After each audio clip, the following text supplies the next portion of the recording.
It's time for a Big Blue Kickoff Live. Nobody can ever tell you that you couldn't do it, because you did. On Giants.com. You know what I saw? New York Giant pride. And the Giants mobile app. 17-14 is the final. One touchdown, we are world champions. Believe it, and it will happen. Part of the Giants Podcast Network. Let's go out there like a bunch of crazy dogs, have some fun. Welcome to today's episode of Big Blue Kickoff Live, presented by Cadillac, the official luxury vehicle of the New York Football Giants. I'm Madelyn Burke alongside Lance Medow, Medow. If you're looking for him on social, phone number here is 201-939-4513, or find us on social media using hashtag GiantsChat.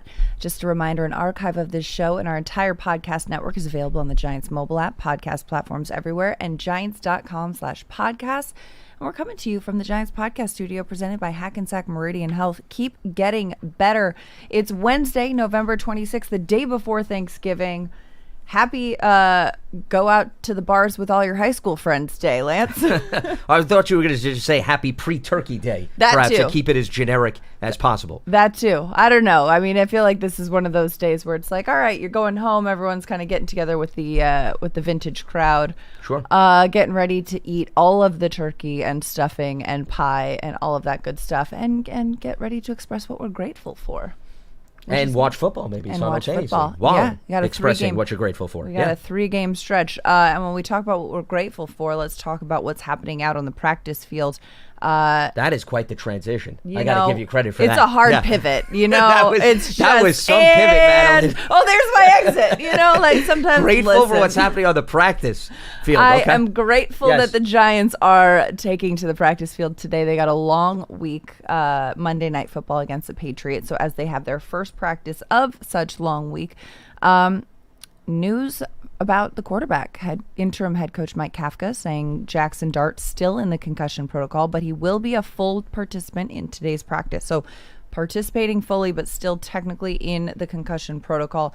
Dexter Lawrence will not practice, dealing with an elbow injury. It's the same elbow that he injured last year that kept him out for a big chunk of the season. Those are the big headlining injuries right now. Kafka said that this, quote, should be the final step in the concussion protocol this week of practice. Again, full participant, still in the protocol, remains to be seen, but Dart and Winston likely taking first team snaps as they get ready to take on the Patriots in New England on Monday, Lance. I would think, given the fact that Jackson Dart had last week to help with his recovery, that hopefully all signs are pointing in the right direction, that he will pass through concussion protocol. I think it's a good sign that Wednesday, to your point, it's a lengthier week, that he's already at least labeled as a full participant, Madelyn. So I think the extra day, the fact that he had last week, should at least give him a very high percentage chance of being back under center. And I think it adds a level of intrigue to this matchup, not just because the Patriots have the most wins in the NFL, but you're going to have two young quarterbacks under center with Drake May at New England and then, of course, Jackson Dart with the Giants. So that at least adds a layer of interest, at least from a big picture perspective, even though both of these teams are on opposite directions. Lance, as though there's not a layer of interest with Jameis Winston at quarterback, though. Of course. No, that goes without saying. But I guess for the future and what may lie ahead, I think these are two of the younger, futuristic type of quarterbacks. And also, too, when you take a look at what's happened with the Patriots and their turnaround from last season to this season, I mean, the way that they, kind of had their struggles in Drake May's rookie season, they ended up, losing their head coach or firing their head coach in Gerard Mayo. And then now they're 10-2, barreling down the home stretch of the season. I talked to Eli Manning about this last week, and, he kind of likened it to, his brother Peyton's rookie season. They were 3-13. Then their sophomore season, they're 13-3. Eli's rookie season, they had a losing record. His sophomore season, they turned it around and they, find some success. So sometimes you just got to kind of learn throughout the process of, okay, maybe that first season we're getting together and figuring out what we got here. A lot can change over the course of a season. Well, and also I think it depends on the stability that you put around the quarterback, specifically, Madelyn, if we're talking about the signal caller. In Drake May's case, I think New England made two really good decisions. They brought in Mike Vrabel, who has a good pedigree and a track record of what he did at Tennessee and also understanding New England's franchise and how they operate since he played for Belichick. But he brought in Josh McDaniels as his offensive coordinator. And I think that enabled Drake May to take the next step after it was a revolving door of play callers in the first few years. Now, Jackson Dart, similar experience. Clearly this year, He's had to deal with a lot of change. We'll see what lies ahead in 2026. But that could do wonders for a young play caller. And it could also have the opposite effect. And not to go back into the archives, but we saw it with Daniel Jones firsthand, right? Daniel Jones was with Pat Shurmur and actually had a productive rookie year. Then, of course, they made a change, and Joe Judge came in, and it was a completely different story. So you got to walk that fine line at times, and this is the nature of the beast when it comes to the NFL. There's a revolving door of coaches and personnel, and constant change happens, but I think you got to look out for what's best for your young quarterback, because if you give him the stability, the talent, and the coaching, it could do a whole lot in terms of its trajectory, whereas if you go in the opposite direction, you may get what exactly happened with Daniel Jones. Right. And speaking of stability and coaching, you know, you look at the changes the Giants have made on the coaching staff. Of course, relieving Brian Dable of his duties. Earlier this week, Shane Bowen is out the door. Charlie Bullen, the linebackers coach, elevated to defensive coordinator. I know the guys have talked about this earlier in the week on the show, but when you look at a change in defensive coordinator happening on a week that's a long week, going into Monday Night Football, a little bit more time, and yes, there's a holiday, which will affect things slightly, but having more time to prepare and more time to dive in for Charlie Bullen is going to be beneficial as he makes his debut as defensive coordinator on primetime. I think what can be expected from a change perspective is it's unrealistic to think they're going to drastically change the scheme. I mean, they're this late in the season that the scheme is the scheme, but I think where Bullen can maybe change things compared to Bowen is situational football. I think it's not scheme that's going to change, it's selection, right? You know, you've got the same ingredients in the pantry. You're just choosing when and where to use them, perhaps in a different way. You know, instead of, okay, starting with this, you're maybe grabbing that one. And it's not like you're going to completely have a new selection of plays or circumstances, but you might be using them in a different way. Yeah, where he picks his spots to play man-to-man, where he picks his spots to play zone. Does he bring perhaps a blitz in a certain situation? Is he more aggressive later in the fourth quarter, depending on the game flows? You know, that lies in the decision-making of the defensive coordinator. But he's not bringing in a savior off the street. He still has to deal with the injury report and the ebbs and flows of what's going to happen during practice, but he can push different buttons than Shane Bowen did. I think that could be a potential change, but I don't see him revamping things drastically to the point where they're going to be shuffling personnel and it's going to have a completely different look. I think he's going to pick his spots, and that will probably be the most noticeable change. But I think anytime anything changes, something changes, right? You change the personnel, whether, so it's if it's Shane Bowen in the front of the room or if it's Charlie Bullen. Just like, you know, on this show, if it's, you know, you and Dots or you and me or me and Sean, it's just, there's, when you change the people in the room and the circumstance of it, the energy shifts a little bit. Remains to be seen how it's going to shift, especially a challenge when you're going up against the New England Patriots and an MVP candidate in Drake May, which is also another thing that is impressive to see, that Drake May has gone from, you know, a solid rookie quarterback to an MVP candidate in just his second year in the league. And I think part of that is, once again, his comfort with what Josh McDaniels is calling for. He has protected the football. He leads the NFL in passing yards per game and completion percentage. So, I mean, that's Tom Brady territory. Yeah. That's pretty impressive considering, once again, he and McDaniels are together for the first time after they made the coaching change. And, you know, they brought in some talent around him. Not overwhelming talent. I think he and Stephon Diggs have built a really nice rapport. They've had some semblance of a run game. The defense has done a good job. They've won 9 in a row. They have not given up more than 23 points. So what you're doing is, Madelyn, you're telling your young quarterback, you know, you don't have to go out there and score 30-some-odd points a game. You can get 25, 27 points, and they'll be within striking distance of a victory. And that matters, because look at the Giants' defensive struggles. The offense has to put up 30-some-odd points, and they may not even feel comfortable under those circumstances. But also, on the day before Thanksgiving, things to be grateful for. There was a period of time where, 5-year stretch, I want to say, where the Giants couldn't eclipse 20 points, you know? Yeah. There was a period of time for many years where the Giants struggled to score on opening drives, and now we're seeing that with consistency, right? We're seeing opening drive touchdowns on a regular basis. We're seeing the Giants eclipsing the 20-point mark with either putting points on the board. There's just different struggles now that are coming from this team. And so, yes, one area gets fixed. You plug that leak and you got another one over here. You got to figure it out. It's a never-ending process. But, yeah, revolving.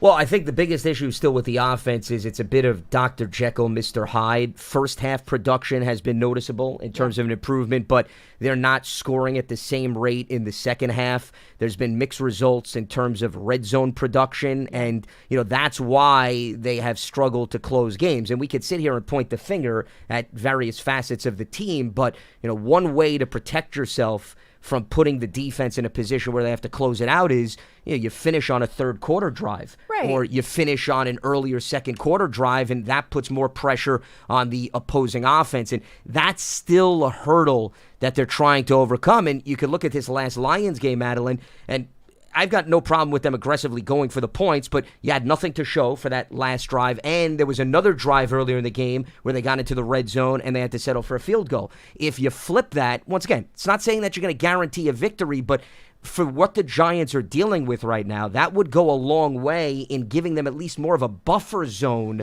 late in games to say, hey, the defense could give up a touchdown, and it may not be a backbreaker. Right now, the defense gives up a touchdown, it's a backbreaker. Well, and also, to your point where you said you didn't have a problem with going forward in that circumstance, with almost 3 minutes left on the clock, that's a lot of time to not just take the points. And so, again, circumstances I get, you want to be aggressive, you want to go for it, you want to, in the moment, it seems like the right idea. Hindsight is 20/20 in a lot of these calls and a lot of these circumstances, and so. Well, the other way that I view it is when you're 2-9, I think you can afford to be more aggressive than under other circumstances. Not to say that they're giving up on the season, but mathematically, they were right up against elimination, whether they won or lost that game. So where they are in the season, Mike Kafka taking over, wants to maybe put his stamp on the team. I could understand the decision-making, not necessarily being conservative. And inspire the players a bit, much like week 1 of Brian Daboll's very first game against Tennessee when they go for it. Yeah, they went for the 2-point conversion. On the 2-point conversion, and it's like, I am showing you I'm putting faith in my players on the field. And, had it been 4th and 1 or 4th and 2, I would have been like, yes, perfect, right call, love it. 4th and 6 is a little bit harder in that circumstance. But again, you're putting your faith in your players. You're saying, I trust you to execute. It didn't work out that time. Well, and remember, they had, a 3rd and 17 earlier in the drive, and they converted that. Yeah, but a 3rd and 17 in the middle of the field is different than a 4th and 6 in the red zone. No, without a doubt. I mean, because you have more space to operate with, and I'll be the first one to argue that. Yeah, the defense is, But I think the problem with football analysis, at least late in game, a lot of people would look at it as well. Defense wound up holding the Lions to a lengthy field goal that Bates drilled. But here's the thing.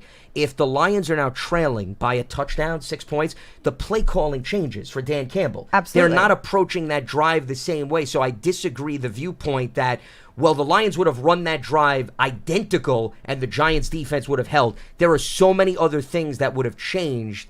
I bring up the Marvel movie analogy, okay? Right. When you change one thing, then like the butterfly 17 effect. other things are going to be tweaked as a result. Yeah, you don't just roll it over. Right. Yeah. No, I agree. However, I think the play calling may have been different, but I think they still would have been calling plays with the same effort of getting down the field, and the Giants would have had more territory to let their defense go to work. Instead of having to defend from here to there, they can defend from here to there, because that's where they're trying to stop them. Well, you have a little bit more flexibility to your point, because they have to get into field goal range as opposed to score a touchdown. So, a little bit more leeway. There's no doubt about it. In the big picture, I guess I was looking at that more overview of the season as opposed to a bubble within that game. If you're looking at it more in a bubble within that game, I can understand. Okay, take the points, make it a little bit more difficult for the Lions. Just the way the season is flowed, the change in the head coach, where they are record-wise, I didn't look at it as, once again, a detrimental decision. Yeah. And I think, it's all relative. It's all hindsight. It's all in perspective of it all. And, at the end of the day, the Giants are 2-10, and they are the first team eliminated from the playoffs. And so the rest of this season is, all right, let's put it out on the field. Let's see what we're working with. And this is an opportunity for these players and these coaches to put on film what they have, not just for this organization, but for all 32 teams in the league. Because now it's like, all right, we're not playing for a Super Bowl. We're not playing for a postseason berth. We are playing for our careers. And that is the reason a lot of these players will be, putting their best foot forward on Sundays. Giants fans, make sure to go and subscribe to the Giants Huddle podcast. It features long-form interviews with Giants players, coaches, and front office staff, past and present. Plus, hear from the best analysts covering Big Blue and the NFL. Search for Giants Huddle and subscribe on your favorite podcast platform, or simply go to giants.com/podcasts. And don't forget, if you're on Apple Podcasts, leave a 5-star positive review for all of our Giants podcasts. 201-939-4513 is the phone number. Let's go to the phone lines. Wilson in Roxbury, you're on the line. Wilson, I'm sure you're going to be telling us all the things you're grateful for with so much joy today, aren't you? Wishful thinking. Hey, Madelyn. Hey, Lance. Happy Thanksgiving to you guys for things. Listen, Same sports is a secondary thing, just to have fun. The most important thing is that we have a lot to be thankful for, and that's it. Football is something to pass the time, you know that. But Lance, if I would have played the lotto, I would be a millionaire right now, because I told you this disaster, this dumpster fire was going to happen. I told you there's no way in hell you let a head coach and general manager that won 9 games in 2 years to draft a quarterback. What they did, what the Giants do, everything backwards. They drafted a quarterback. Now you don't have the head coach. You don't have the defensive And other teams have done that too, Wilson. It's been a trend, I would argue. Okay, but I don't care. Okay. No, I understand you're looking at it, but that. no, I understand that. But even going back to the season, I remember we did multiple shows where we brought up that a head coach and a general manager drafting a quarterback does not guarantee job security. That actually is a false perspective, because the opposite has happened. Bryce Young is another one. The Panthers, Frank Reich didn't even last his full season with Bryce Young. So I could give you multiple examples. Well, Bryce Young didn't last his full season don't either, give me though. multiple. Well, he's battled some injuries, but the bottom line is there's been instability in Carolina. Lance. So we've seen it with a lot of rookie quarterbacks. Lance. Yeah. Okay, Lance, let me ask you something. Play with me for a minute. But does it complicate things? Does it complicate things in terms of moving forward? Yeah, I mean, like I said, I said it earlier in the show with Madelyn. I said, ideally, if every NFL team could find a way to follow an ideal script, it would be stability for a young quarterback and not having a revolving door of change. That goes without saying. Look at Alex Smith. Alex Smith had 7 or 8 different offensive coordinators in his first 7 or 8 seasons with the Niners. Why is it that Alex Smith didn't thrive until he got to Kansas City? Because the Niners changed everything constantly, and KC had Andy Reid. Okay. Play with me for just 1 minute. You've said that multiple times. I'm playing with you. We're going paddleball here. You too, Madelyn. Play with me for a minute. Okay. So now listen. I like Mike Kafka. I think Mike Kafka has a future in the NFL. I really do, because he's a bright guy. He's a straight shooter. Unfortunately, the optics of what the Giants have been doing, there's no way in hell that the Giants can give him the head coaching job. Even if they want to, they can't. Because if, God forbid, he starts 0-2, that's it. It's over. So the Giants need, unfortunately, a coach with a resume with a lot of teeth. They don't want to call Bill Belichick. They don't want to call Nick Saban. Fine. There's only one name, and it's Mike McCarthy. Now, what happens if Mike McCarthy comes in that has won a Super Bowl, that has won 12 games in a row in Dallas with Jerry Jones as his owner for three seasons in a row? What about Mike McCarthy says to you, hey, listen, you're not going to win with this kid. You're not going to win with this kid, this quarterback. This kid is not going to last a season ever because the way he plays. And frankly, he's not that good. Well, first of all, Wilson, let me jump in here.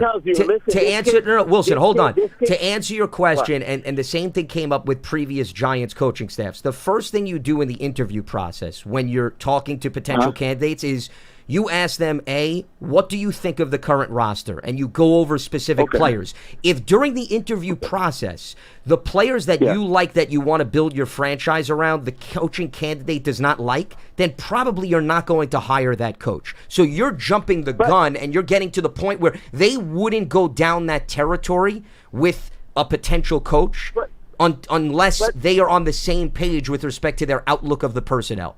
So that's an easy discussion. But Lance, it's also, Wilson, I will say. That's what the Giants are where we are. Yeah, and Wilson, I will say, too, we have 2 months of having this argument. Madelyn, just let me finish real quick. You won 11 games in 3 years. 11 games in 3 years. Mike McCarthy won 12 games in a row for 3 years. And you're going to tell a Super Bowl winning head coach, hey, listen, Mike, you won the job. This is your quarterback. Otherwise, I'm sorry, it's not for you. That's why we are where we are. I'm not saying that that's guaranteed.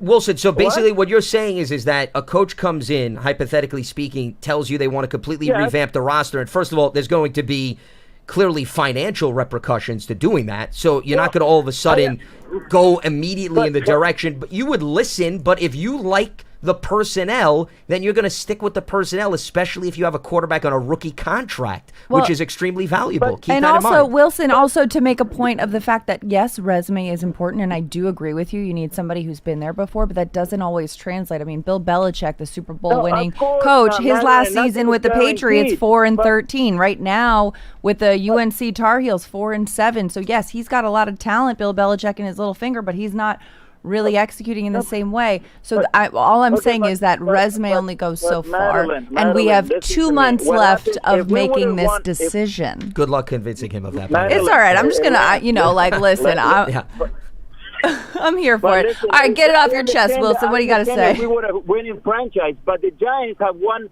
11 games in 3 years. You cannot. They're doing things the wrong way. So if Mike McCarthy, that won a Super Bowl, tells you, listen, you're never going to win doing it this way. Let's do it my way, and I promise you, we're going to win. You got to go with what the guy says. I mean, we have won 11 games in 3 years, Madelyn. Well, I mean, once again, I respect it, and Wilson, I am grateful for the call and the joy that Wilson brings to the show on a regular basis. That makes one of us. But anyway, honestly, I respect the fire. That's the thing. If you're not 10 toes down, this passionate, are you even really a fan? And I respect that Wilson cares this deeply about the team to call in and express this stuff on a weekly basis. And I agree, that something needs to change. Is it Mike McCarthy?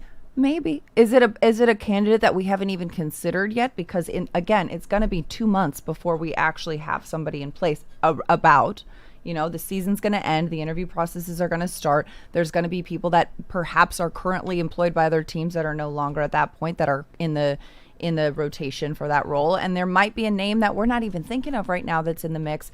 And so I think at this point, sure, we can pontificate about it all we want to, but it's a little too soon to think, okay, this is who it has to be, because we don't really know what all the options are going to be. We don't know what the circumstances are going to be come, end of December, early January, when that process begins. Yeah, we don't know who is unfortunately going to maybe lose their job elsewhere. That's, once again, just the nature of this league. There's always a surprise or two every single year. Yeah, there's always about 6-8 coaching openings. About a quarter of the NFL turns over rate-wise on a consistent basis. So you look at when Vrabel was let go from Tennessee, Seahawks parted ways with Pete Carroll. I would say those were surprises. So we don't know what's going to happen. But the Giants have gone in a variety of different directions, and I would say the results haven't been overwhelming. For example, they promoted Ben McAdoo, and that had mixed results. Okay, so that would be like Kafka, sticking with him. Sure. Okay. Then we've seen them bring in Pat Shurmur. And I understand Pat Shurmur is not Mike McCarthy, but Shurmur had previous head coaching experience. No, he didn't.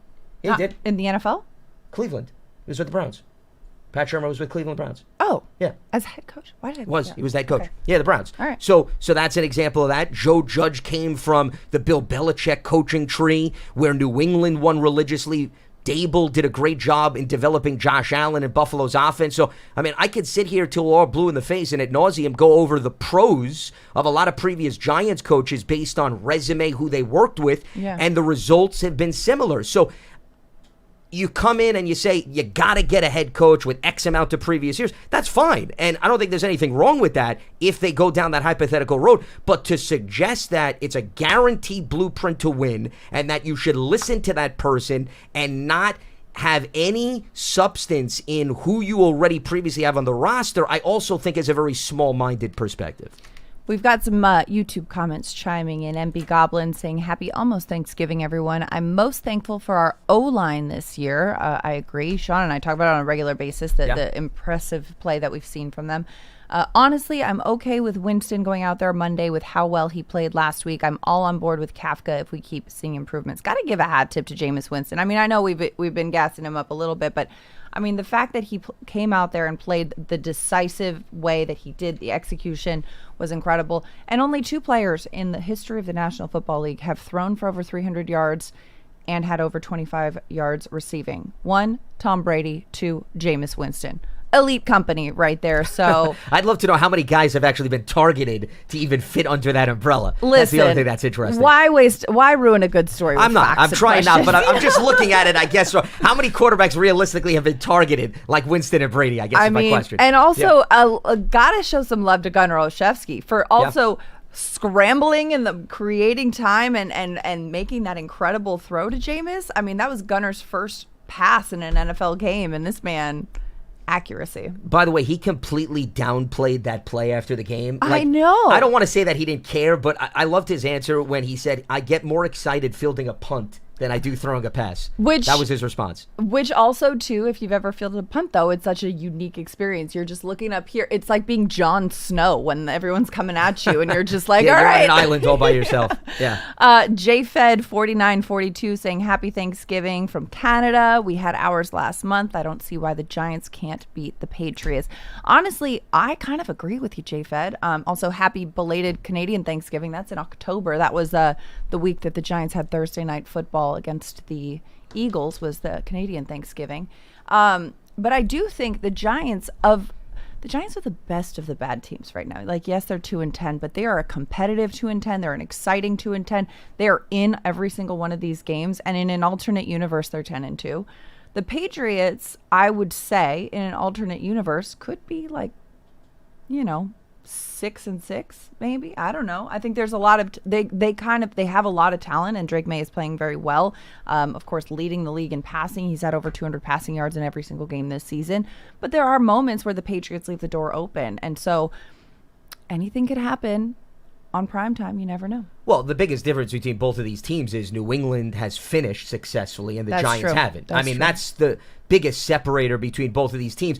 I say this, if you look at, on average, Madelyn, the majority of NFL games, 95% of them are decided by one possession. Yeah. So you're going to have to find a way to finish. And New England, the reason why they're on this 9-game winning streak, they've played a lot of close games, with the exception of they beat Tennessee 31-13. They beat Carolina 42-13. They beat Cleveland 32-13. And the Jets they beat by 13. So out of these 9, 5 have been decided by one possession. As I mentioned, nobody has scored more than 23 points against them. And they have found ways, with Drake May protecting the football, the defense playing sound, and not taking a lot of risk. But they've trailed. They've had to rally. On paper, they don't have a bunch of Pro Bowlers. They just lost the left side of their offensive line due to injury, though both of those guys were rookies and have given up 16 sacks combined. So they haven't necessarily been smooth sailing. But you're noticing... But they were the starters for a reason. You're noticing that they are going to lose 2 starters, so that could create some opportunities for the Giants.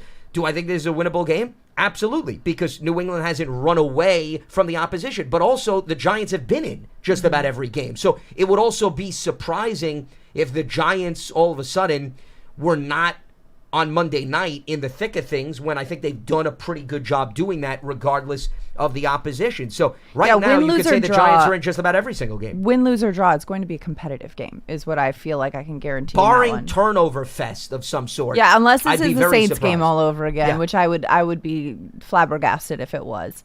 Giants fans, with another impactful draft and free agency class in the books, that means it's full steam ahead to the 2025 season. Take your fandom to the next level with a Giants season ticket membership and catch all the action at MetLife Stadium with an exciting home schedule on the horizon. With a membership, you'll also stay connected to the club all year round, not just on game days, with exclusive member access and benefits. To learn more about a New York Giants season ticket membership, visit giants.com/tickets. We've got 3 home games left on the horizon, but of course you can log in and get your season tickets for 2026 because, fresh start. Why not? Let's go back to the phone lines. 201-939-4513. Jimmy in West Caldwell on line 2. Jimmy has a response to Wilson. Happy Thanksgiving. Look at that. Same to you. Happy Thanksgiving, Jimmy. How are you guys? Doing all right. What's on your mind? Thank you. I'm a Giant fan. I'm 58 years old. I heard the last caller, Wilson. Mm-hmm. I get the passion. I get all that. I like Mike McCarthy. I would love for him to be my coach. but I want to keep the kid. The kid is, he's got it. He's got it, and I like the idea, and I don't hear anyone talking about it. Ohio State's defensive coordinator, we'll watch him Saturday afternoon. Matt Patricia as my defensive coordinator would be phenomenal. This guy, Dable, came in, hired that guy, Shane Bowman. He did nothing. He cost him his job. He should have fired him a long time ago. I mean, that was Dable's offense. They scored points all year, and the defense lost. How many games? We should be 7-5, 7-4, whatever it is. Should have at least won 7 games. Well, I mean, listen, we could sit here in the hypothetical world, and I'm not saying you're wrong, but I mean, there's a lot of teams in NFL history that are doing the same thing. And there's we could have also won a lot this of, game, could have won that game. And there's so also forth. a lot of nuance involved in it, and I think we forget sometimes in this sphere of looking at it like, oh, this guy's got to go, that guy's got to go. This is a person's livelihood and a person's job, and there's a lot more that goes into behind the scenes. Was who calling the plays? Was Kafka calling the plays? Yeah, Kafka was the offensive play caller all season. Yeah. Who was? Kafka. Mike Kafka. Yeah. Okay, Yeah. so, and we kept him. Yes. Does that make sense to you? But I don't understand. I don't get it. Well, I lost you. I'm not getting your Wait, point. why though. would I mean? Why would you fire You don't Kafka? fire an entire coaching staff mid-season, because then who's going to coach the team, Jimmy? I get it. My saying, I would have went back and just kept him there for the rest of the year. I would have kept Dable back. Just get rid of Bowen. Just keep Dable and keep. Yeah, I mean, yeah. There's. Well, listen, we've seen teams do that.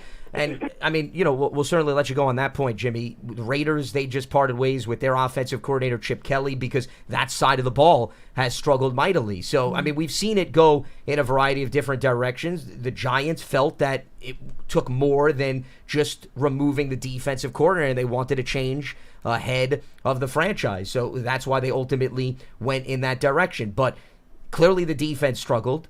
Clearly the defense has had its fair share of issues in finishing games, as we've been discussing. But as far as change here moving forward, there's going to be a new defensive coordinator next season. Whether Kafka is the head coach or they're bringing in somebody else, somebody else is going to be leading that side of the ball. And just a quick response to the last caller also, Madelyn, threw out the name Matt Patricia and the big game Ohio State, Michigan. Well, Matt Patricia was in the building interviewing for the head coaching job with the Giants when the Giants went with Pat Shurmur, and Patricia ended up with the Detroit Lions that year.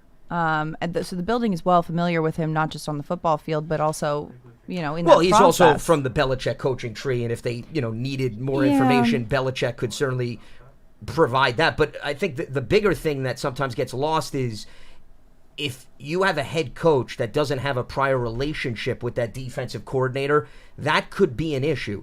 When you are a head coach, it's critical, and this is why a lot of franchises, they'll make recommendations of who to hire, but they're not going to force a coach down the throat of a head man because they understand trust is a big part of being on a staff. Well, in any vocation, whether it's coaching a football team or running a marketing team or what have you, if you're heading a team and if somebody's like, oh, this person's going to be on your team and maybe you don't work well with that person or that person doesn't work well with you, it's not going to work. So yes, you can be encouraged and recommended people and say, oh, this person comes from that person's tree. But at the end of the day, if that chemistry isn't there between the head coach and the coordinators, just like in any other job, if you are running a team and one of your employees doesn't essentially kind of fit in to what you're trying to do, then that's not going to work. They could be very talented in their own right. And so I'm only saying that to say, not to dismiss or to disregard any level of talent. It's just there's a lot of nuance that goes into it. And I think people forget that because they're so focused on, oh, this person coached with that person, so they must be a godsend and all that. Yes, sure, but there's so much more nuance that goes into it. Yeah, and that's why whoever is going to be the head coach next season, if they have a prior relationship with a Patricia or somebody else, maybe that could present itself. But it's not a guarantee that all of a sudden is going to come to fruition. Case in point, if memory serves me correctly, I think Shurmur, when he became the head coach of the Giants, had an opportunity to hire Steve Spagnuolo and bring him back as the DC or keep him. And Shurmur had a history because they were both on the Rams staff together. When Spags was the Rams head coach, Shurmur was his OC, and Shurmur did not go in that direction. He brought in James Bettcher, who actually they didn't have a prior relationship. Shermer just liked when he went up against Betcher, his defenses gave him a lot of trouble. And sometimes coaches do go in that direction, but I just wouldn't dismiss and overlook if there's no history, if there's no relationship, as good as that coordinator may be, they may shy away from bringing that person in because there's not that established rapport. Right, exactly. 201-939-4513. Back to the phone lines. Lou in Pennsylvania. Lou, you're on Big Blue Kickoff Live with Lance and Madelyn. How you doing, Lou? Hey everyone. Happy holidays. Happy holidays. Just a couple of things. The coaching, I think they fired David a little bit too early. They should have given him a little more time with Dart. But the next best thing is to have the offensive coordinator that was working for him from the beginning still there. If Kafka doesn't get a job, I think either we need to think about like a coach, like a old school coach, like either Rex Ryan or even Chris Shula from the Rams defensive coordinator. Like the Rams, they flying around the field making plays. And I just don't think that whatever new coach that's coming, we need to keep all the pieces that we have right now. So I don't think, like, rumors of Thibodeau getting traded, I don't think you should do anything like that. I think they should just stay put and let the next coach that comes in make that call for the team. Because I know our record is bad, but the team, it doesn't feel like it's a bad team. It just feels like we cannot get the ball to bounce our way when we wanted to. So, yeah, like, I agree with that assessment. I'm happy with the team. If you can, like, try to keep Mike Kafka as an OC. If he doesn't take a job somewhere else, don't let that O-line coach walk out the door. Please. Yeah, but I mean, that's the risk, once again, you take if you don't retain Kafka, let's say. I mean, him and Carmen Brasillo are right now on the same staff. Right. So that wouldn't be a concern. You bring in a new coach, though, keep in mind, he may not want that offensive coordinator. He may not want that O-line coach. Or he may respect that offensive coordinator and that O-line coach, but he may have a buddy that he's worked with before that's, on his couch and wants a job, and he might say, you know what, listen, I respect what you've done here, but I want to bring in the person who my loyalty is to. I think, once again, I'll go back to my statement. I think the worst thing that you could do on any level of football is bring in a head coach and force a staff on him. It's a terrible idea. So if you're going to bring in a new head coach, you have to give them the freedom to bring in who they want on staff. You can make recommendations. For example, when Dave Gettleman was the general manager and, they brought in Shermer and Judge, there would be recommendations. Hey, take a look at this DB's coach. He's done very good work in terms of developing our corners. So you have an interview, but that doesn't mean that individual is going to be forced into hiring that person. Right. All right. Thanks. To fix that defense, Rex Ryan or Chris Shula. That's my call. All right. Have a good one, guys. All right, you as well. Thanks so much, Lou. Happy Thanksgiving. The phone lines are lighting up, so let's keep it cranking. 201-939-4513. We've got Tony in Florida. Florida man Tony. Happy Thanksgiving. How you doing? Happy Thanksgiving to you guys. Just want to let you guys know that I've been listening to all these callers. I do think that they fired Dave a little too soon. The offense is really good. Oh, hold on, Tony, you're breaking up. Are you going? Are you driving somewhere? Or are you? Maybe I should go outside. Oh, there we go. Yeah, we got you back. We got you back now. Yeah. All right. Okay, So sorry. Okay. Go ahead. As you were saying. So what I was trying to say is that the problem is the defense, a lack of motivation. They need a defensive coordinator with motivation because these guys are flat in the fourth quarter. Look at the offense when the on the sides and penalties. Then you got Scatterbo. He's firing their defense with the interception against the Eagles. And then you got Jackson Dart. He's fired up. And even Jameson Winston is fired up. The offense is fired up. They're ahead of the defense. It's the defense that cannot close the game. Well, Tony, I understand what Lance was saying, that, in the fourth quarter we need to sustain the drive. That's true. But we lost a lot of, rookie pieces, Malay and Neighbors and Scatterbo and even Dart. The point is, we need a coach on a defensive side, or maybe overall, like John Gruden or something like that, to help that. Back fired up. You've seen what he did in the sideline.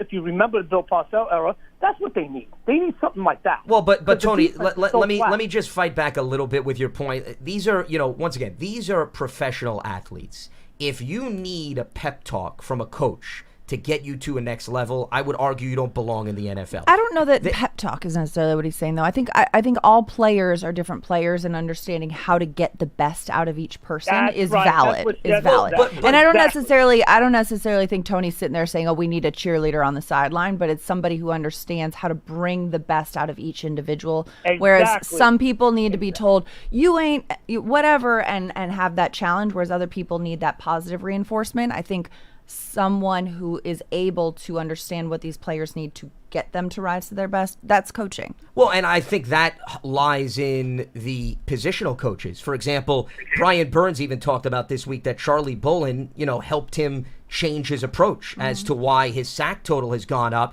look at things a little bit differently. I think the positional coaches have far more influence than the defensive coordinator, to your point, on maybe getting the most out of an individual. But they've lost so many close games. Think about what was on the line in that Lions game. It was the attitude of, here we go all over again. If you need a reason to go out there and close the door at this stage, after everything you've been through, then once again, I would question whether you belong in the National Football League. Yeah, and I agree. I don't think they need a reason, but I think it's also being put in a position to succeed and put in a position to use those skills that the position groups have. I would argue that's strategy. That to me, that's not emotion. That's strategy. That's X's and O's. Can I say something? Look at what Parcells did to Lawrence Taylor. When Lawrence Taylor wasn't playing good, he put notes on his locker room. He said things to fire him up, to get that point. And, certain plays in that defense don't have it. They just don't. That's part of coaching. And if they don't have it, they need to go. But the point is, the defense, how they give up those plays, like Jahmyr Gibbs, that safety just stood there and watched him go by, and then he decided to run. I mean, where is the motivation of them making those tackles? I mean, they just flat. They stay out there flat. That's part of coaching. And if they don't have it, they need to go on the defensive part of the ball game. But I'm just saying the offense, they're ahead of the defense. They're way ahead of the defense because they are motivated. They're executing the play. The defense is not. And that's the problem we're having right now. Now, you're saying about, getting a new coach and stuff like that. Yeah, we do need some kind of motivated coach, to get that defense fired up because they don't have it. They're flat. Yeah. They just don't have it. I can see that too, Tony, and thank you so much for the call. And I think a lot of motivation too not only comes from being put in a position to succeed or being, kind of put in a position to feel the most confident about your own skill set, but also from success, right? And when you're not doing well, sometimes it's easy to kind of fall into a slump. Also, I think the words that a defensive player hates to hear the most on the sideline are punt team, get ready. It's like, wait a minute. Already? We just got back to the sideline. We just started looking over what we're doing, and it's already time to get back out there. And I think a lot of times in the second half, like you were talking about earlier, Lance, is yes, the offense is executing really well in the first half, sometimes falling off in the second. And when that happens and the defense has to get back on the field and things fall off, it starts to fall apart. It starts to crumble.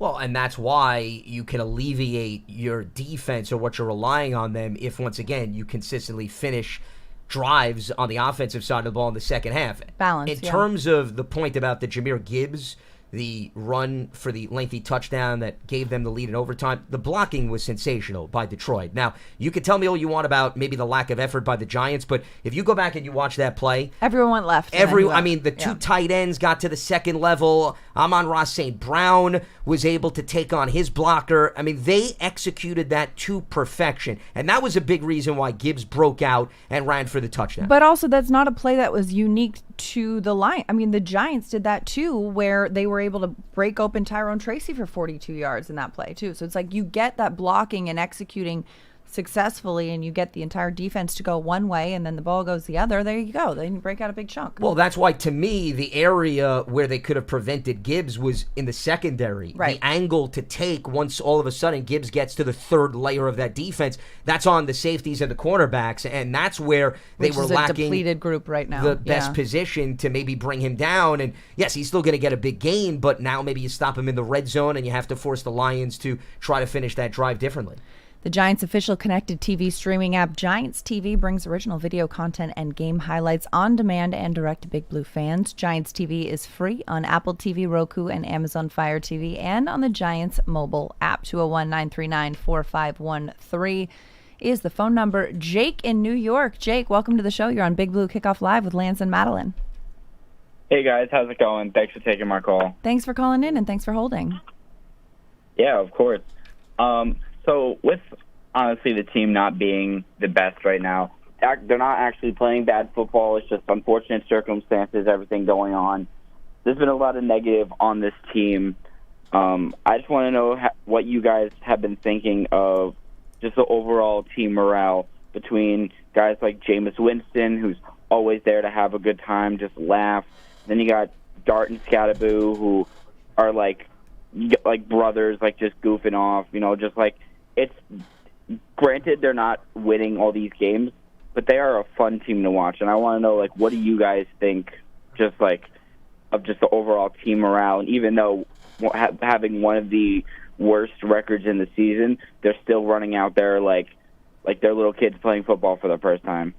I agree with that point, Jake, and I think, the record on the field is struggle and frustration for a lot of people, but, there is a personality to this team that we haven't seen much in years past, and there is a culture building and, a youth movement, and when you talk about Scat and Dart and how they've come in here, and they don't carry that weight of the years of struggle that the Giants have had. Yes, they are understanding this season is not going quite so well, but at the end of the day, too, there is a joy based upon the players that we have in this locker room and the player-driven leadership in this locker room, and a joy for the game. And I think that's the reason that this team is still so competitive despite the struggles, despite the record, despite the losses.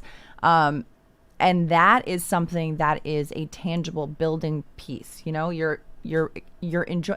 If you love your job, I mean, listen, I get asked all the time. They're like, wow, you've been covering this team for so long and they keep losing. How do you keep smiling? I'm like, I feel so fortunate to be able to cover one of the 32 teams in the National Football League, one of the most storied franchises. If you were to tell me 10 years ago, 20 years ago, hey, you get to cover an NFL team, they're going to lose a lot of games, but you get to be there, I'd be thrilled. So I think it's all perspective, right? Absolutely. Not to say that, these guys are just happy to be here. No, I mean, of course they want to win. Of course they want to experience more success. But I think they have a perspective of, let's be grateful and enjoy what we're doing. And, especially guys like Dart and Scat, like spending time talking to them, like they just love football in a way that is so pure. And that's gonna be something to build on. Well, they're young. I mean, they're in their first year in the NFL. I think that's a product of you don't know any better because you haven't been in the league 5 or 6 straight years where you've all of a sudden endured losing. I think a veteran has a different perspective. Jameis has been in the league a lot of years, and he still sparks joy. I'm not disputing anything. I think to answer the caller's question, I don't think there's any issue with the morale of this team. Yeah. I don't think that's the reason why they're losing because, once again, I think it's more on the lack of execution and X's and O's than, them needing to put on a sports film to get motivated like a previous caller, was insinuating. I don't feel it's fairy tale football. I think the reality is these guys are professionals. I think a lot of these players understand they're not guaranteed to be on the roster next year, so they're probably auditioning to go elsewhere. They don't have the big picture opportunity to say, I can take 3 or 4 games off. It doesn't matter. You can't operate like that when you're in the NFL. And when you're a young rookie, you also have the urgency of, I've got to keep showing improvement because they'll draft another kid next year to take my spot. So I think most NFL players are built with that mindset. And I think the fact that there's a lot of young players on the offensive side of the ball, that's why you're seeing a very positive outlook. And I don't think that's going to change because most of these guys, at least who were drafted within the last year or two, will stay on the team. And Jameis is just cut from a different cloth. So, I mean, you don't need to find out what's going on in his mind. I think he's proven no matter where he's gone, he loves football, whether he's the third stringer, the backup, or the starter. I think that's been well documented. Yeah. Yeah, absolutely. I absolutely love the morale of the team. Like, I'm a season ticket holder. I've gone to a bunch of games. I was at the Chargers game when they won. The atmosphere was electric. Literally, everybody was jumping, screaming. It was like the most fun, and it was awesome because we watched everybody have fun. I was there when Malik got hurt, and everyone was so high, and then it shut down to a low. But we got back up. We cheered them, and then with Dart's injury, with a concussion protocol, and now we have also Scadaboo with his ankle. Everyone is still showing up, still showing love, doing the best they can, trying to keep the team morale high, because even though we're number-wise bottom of the league, but we're not losing by blowout games. It's within a couple points. It's just unfortunate last-minute decisions that fall apart. But I feel like the team overall morale is just what's really keeping them going.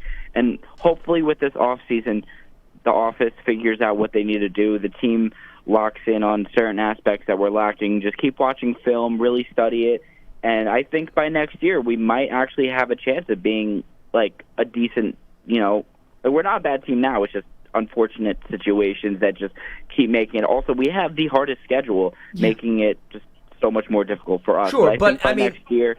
Listen, no, Jay, I didn't mean to cut you over. We'll let you go because we want to try to squeeze in a few more callers. Thanks for the call, Jake. I think, once again, pointing to the schedule, remember, even if it gets easier, and I'm not looking ahead that quickly to what they're playing next season. Remember, those are all records based on this year. It's got nothing to do with how the teams are going to pan out the following season. So I wouldn't read too much into, next year's schedule will be easier, and therefore, that will give them a better chance to win games. Those teams who are struggling this year are also working simultaneously to improve. That's how the NFL works. It's just like the NFC East, okay? You could say maybe it's a little bit of a down year for the NFC East. Well, the Cowboys, Washington, they're going to now be working this offseason to get back on the winning track, just like the Giants are. It doesn't operate where the Giants are the only team looking to get better and everybody else stays status quo. So that's why I wouldn't read so much into what the potential of the schedule presents for next season. Yeah, and I think, but even looking at the remaining schedule this season and the success of the teams that the Giants are facing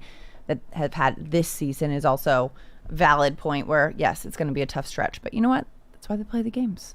201-939-4513. Let's go back to the phone lines. Line 3, Mike in Massachusetts. Mike, you're on Big Blue Kickoff Live with Lance and Madelyn. How's it going, Mike? It's going great, guys. I'm enjoying your show. Thanks for tuning in. Thanks for listening, and thanks for calling. It's a pleasure. Well, I've been a Giants fan for a long time. I've been watching Giants football for 60 years.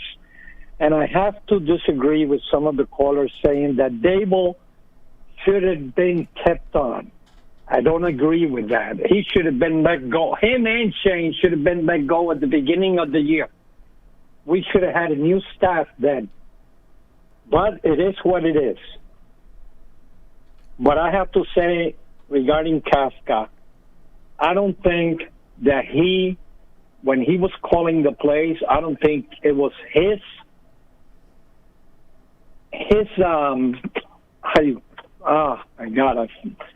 Meaning maybe he didn't have a chance to be as aggressive, you're saying, based on that he was running the offense that Dable wanted to run. Yeah, he was. It wasn't like he was doing it, like he was creating, the plays. Because Dable, I didn't see the creativity in his offense.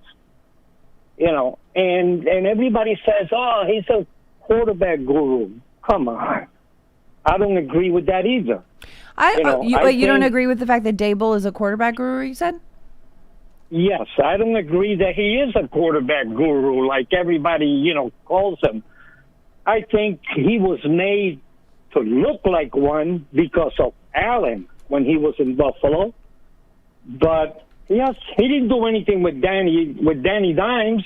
He didn't. Listen, Mike, I will say, though, Josh Allen still holds Brian Dable in high regard. They have a really great relationship because of the way that Brian Dable helped Josh Allen develop as a quarterback. I have seen firsthand the way that Brian Dable not only coaches the quarterbacks in terms of their retention and what they see on the field, but also the certain nuances of the game. We saw in the preseason, Dable deliberately cutting the comms for Jackson Dart to put him in that situation of, okay, how do you handle this?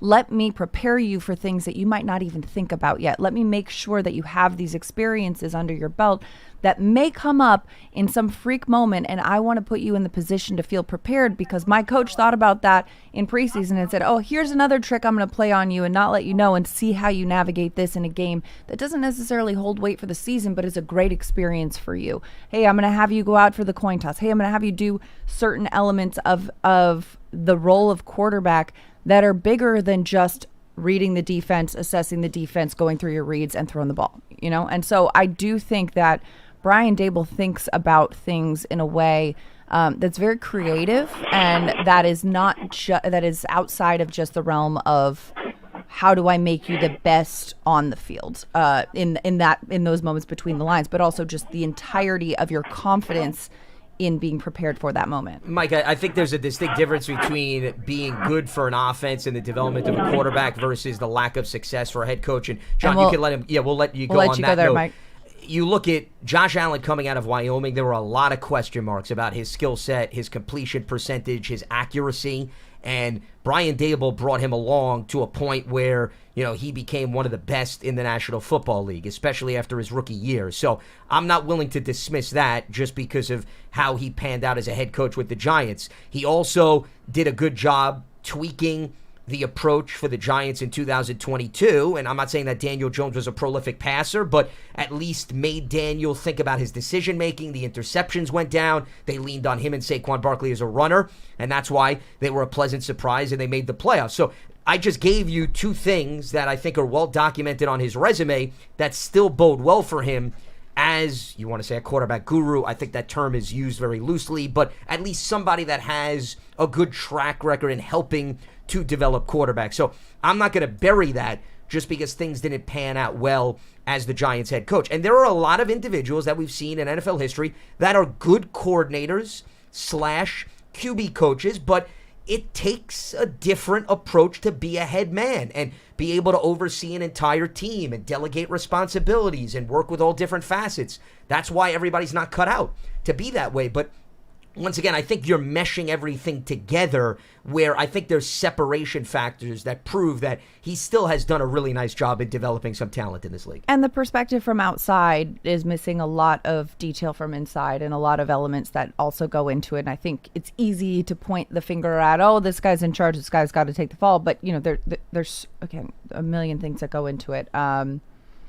Yeah, we'll leave it there. 201-939-4513. We got time for one more call. Let's go to Brian in New York. Brian, you're on Big Blue Kickoff Live with Lance and Madelyn. How's it going? It's going good. Happy holidays, guys. I love the show. Happy holidays. Thank you for calling. You're welcome. I just like to say I do agree with the last caller on one thing. I think Mike Kafka has been doing a great job, and I can see a difference as far as the play calling. It looks a lot different to me when it comes to just the breakdowns of run and pass. To me, it almost looks 50-50. I would say it even leans more towards the run. I mean, you're talking about they're running it nearly 40-some-odd times the last two games since Kafka took over. So I think that point is well taken. The other thing, and I'll let you continue, Brian, that I just wanted to point out, and you're right about the last caller bringing up, I wanted to respond to this. When Dable's the head coach and Kafka's the play caller, if Kafka wants to go for it on 4th and 6, Dable has every right to say, Mike, we're not going for it. We're going to bring out the punting unit. Mike now has the ability to say, well, I'm the guy, so we're going to go for it on 4th and 6. Mike may want to run a trick play. Dable has every right to say it's not the time to do that right now. So there's no longer anyone standing in the way of Mike hitting the green light or the button to be a little bit more aggressive. So I think if that's what you're noticing, yeah, the dynamics have changed. There's no doubt about it. You could be the play caller, but the head coach still has the right to step in and say, I'd rather take this call or I'd rather bring the punting unit out. So that has drastically changed. There's no doubt about that.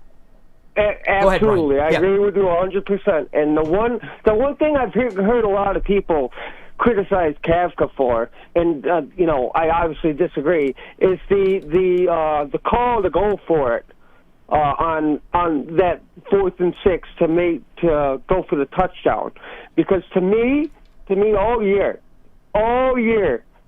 I've seen like they take the 3 to go up 6, and then the defense just gives it up, and they have not earned my confidence in closing out that game. They have not done that all year. And if I could just touch on like Cam Scadaboo for 1 second here. Sure, real quick. I mean, like Cam Scadaboo, I mean, I'm all about him. So, like, I can really appreciate an athlete that goes on IR and just doesn't, like, just sit by the wayside. I love watching the clips of him on his new Twitch channel. He's hilarious. He is my spirit animal. I love Cam Scadaboo. One of the greatest things about Cam Scadaboo is that he is so genuinely, authentically, fearlessly himself, and steps into that space and does so in a way that people are like, that's a rookie, but you know that he really owns it, whether he's on the field, on the sideline, or on his Twitch channel. And I'm really excited to watch him get back on the field and bring it back to the locker room as well. One other thing, and appreciate the phone call. Thanks so much for giving us a ring, Brian. Thanks, Brian. I just wanted to bring up before we wrap up this conversation, when Brian Daboll was the head coach, Madelyn, this goes back to the decision, not to belabor the point about going for it on 4th and 6. They were going up in a tight game against the Chicago Bears, okay? And the Giants, they left their offense out on the field, if you remember. Yeah. Okay? And it was a 24-20 game, okay? And there were situations where Brian Daboll decided, I'm going to try to score points, because I think it goes back to the last caller's point. Whether it is being admitted publicly or not, if the track record of the defense hasn't been able to make stop after stop, it gets to the point where the head coach of the offensive coordinator is saying, I have more faith in leaving my offense out there and trying to close the door opposed to putting in the hands of the defense, where the old story is you do the same thing over and over again expecting different results. It's a sign of insanity. But in that situation, the Giants were trailing. Correct, yes. But there were also opportunities earlier in the game, too. Right. But when you're trailing by 4, of course you're leaving your offense on the field, because you need the points. Whereas if you're leading and you want to extend the lead by a handful, and there's a difference between, okay, we're leading, we want to extend it to make it decisive, to make sure they need a touchdown, versus if they get a field goal they could tie. I think it was more similar to the ending of that Cowboys game, where it's like, okay, now they just need a field goal to make it interesting, as opposed to putting them in a situation where they had to go the length of the field, which is the difference there. No, I'm just saying that with Daboll as the head coach, I guess I don't think Kafka's mindset has just flipped, I guess is what I'm saying. He's been around for other scenarios playing out where the defense has been out of the field, and he's seen it firsthand. So I do think that, this is just my personal opinion, I think that has influenced how he handles late game situations, because he's seen it and he saw firsthand how it's played out, and unfortunately it has not bounced the way of the Giants. Sure. And I think, being aggressive, and perhaps he picked that up from Daboll, perhaps that's just who he is as a man. Being aggressive is something that is a positive, but I do see the difference in being aggressive when you're trailing versus when you're leading, and being aggressive because it's a necessity to stay in the game, versus, let's, instead of taking 3, let's take 6 or 7, you don't want to get greedy with it at that circumstance. Take this certainty of points, especially when your team is struggling in the red zone and you bounce the ball outside. Yeah. Well, no, and just real quick, I chuckle though when I hear the certainty, because Madelyn, the only thing I would disagree is I don't think even a field goal is a guarantee. Who's to say that with some of their issues that they've had in the kicking game this year, that you're giving them the 3 points too? I mean, you could very well miss the field goal, even if you bring the field goal unit out, and then the Lions have to go the lengthier distance on the field, but to just give somebody 3 points, I don't operate like that, especially some of the hiccups that the Giants have had on special teams this season. That's another thing to at least consider. And with that, we leave you, because we are out of time here, but thanks for listening to today's episode of Big Blue Kickoff Live, presented by Cadillac, the official luxury vehicle of the New York Football Giants. Big Blue Kickoff Live is part of the Giants podcast platforms everywhere, and giants.com/podcasts. For Lance Medow, I'm Madelyn Burke. Thanks for tuning in, and we'll see you next time. Happy Thanksgiving.